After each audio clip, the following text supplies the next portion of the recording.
বদিরদের মেহনত হয়, বয়ানের তর্জমা হয়, তারপর তাশকিল হয় যাতে বদির বাইরেও দেশ এবং বিদেশের বিভিন্ন জায়গায় জামাতে যেতে পারে। প্রতি বৎসর আমাদের ৫ দিনের জোর এবং ৩ দিনের ইজতেমায় বদিররা এখানে সমবেত হয়। শুধু বদির তাদের না, জবানদেরও অনেক ফায়দা হচ্ছে। এখান থেকে সবাই শিখতেছে যে আজকে যারা বধির, কথা বলতে পারে না, শোনে না, তারাও আল্লাহর রাস্তায় বের হইতেছে। আমাদের এই বধির মেহনত সর্বপ্রথম পাকিস্তানে শুরু হয় ১৯৮৭ সনে। তো সেখান থেকে ওনারা ফিকির করলেন যে আমাদের পাশে বাংলাদেশ রাষ্ট্র, তো বাংলাদেশেও প্রায় ৩০ লক্ষের উপরে বধির ভাই আছে। তো তারাও কিভাবে দিন শিখে, ইমান আমল শিখে, তাদের ইমান আমল সুন্দর হয়, আখিরাত সুন্দর হয়, এই জন্য তারা বাংলাদেশে ২০০২ সালে একটা জামাত আসছে পাকিস্তান থেকে। ওনারা এসে মেহনত করেছে। তো প্রতি বৎসর আমাদের ৫ দিনের জোর এবং ৩ দিনের ইজতেমায় বদিররা এখানে সমবেত হয় এবং বদিরদের সাথে নিয়ে চলে যারা ভাষা জাননেওয়ালা, দুভাষী, যাদেরকে আমরা ট্রান্সলেটর বলি আর আরবিতে তর্জমান বলি, ওনারাও থাকেন। এখান থেকে বদিরদের মেহনত হয়, বয়ানের তর্জমা হয়, তারপর তাশকিল হয় যাতে বদির বাইরেও দেশ এবং বিদেশের বিভিন্ন জায়গায় জামাতে যেতে পারে।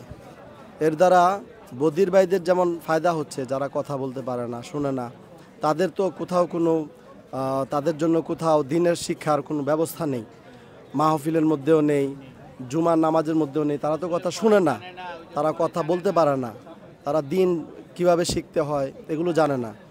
তো এই রাস্তায় তারা দিন শিখতেছে, ইমান আমল শিখতেছে, আল্লাহ রসুল শিখতেছে, জানতেছে। এভাবে তারা চলতি ফিরতি মেহনতের মাধ্যমে দিন শিখতেছে। পাশাপাশি তারা বাহিরে সফর করতেছে।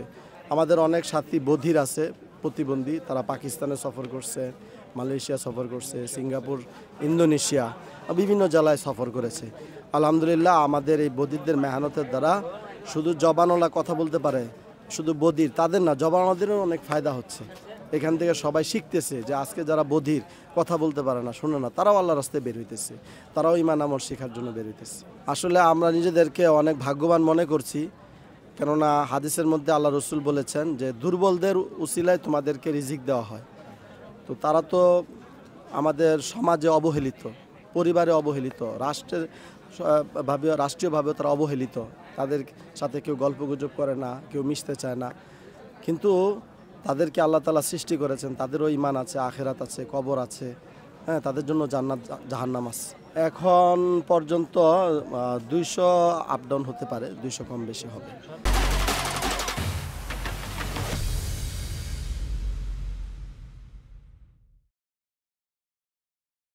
বিভিন্ন জেলা থেকে আসছে। হ্যাঁ, এখানে আমাদের এই খিমাটা বদিরদের জন্য করা হয়েছে। বদিররা থাকে, পাশাপাশি যারা তাদের ভাষা জানে, সাইন ল্যাঙ্গুয়েজ, হ্যাঁ, তারাও সাথে আছে। কারণ যে বয়ানটা হয় ময়দানে, ওইটা আবার সাইন ল্যাঙ্গুয়েজের মাধ্যমে এখানে তাদেরকে বুঝিয়ে দেওয়া হয়।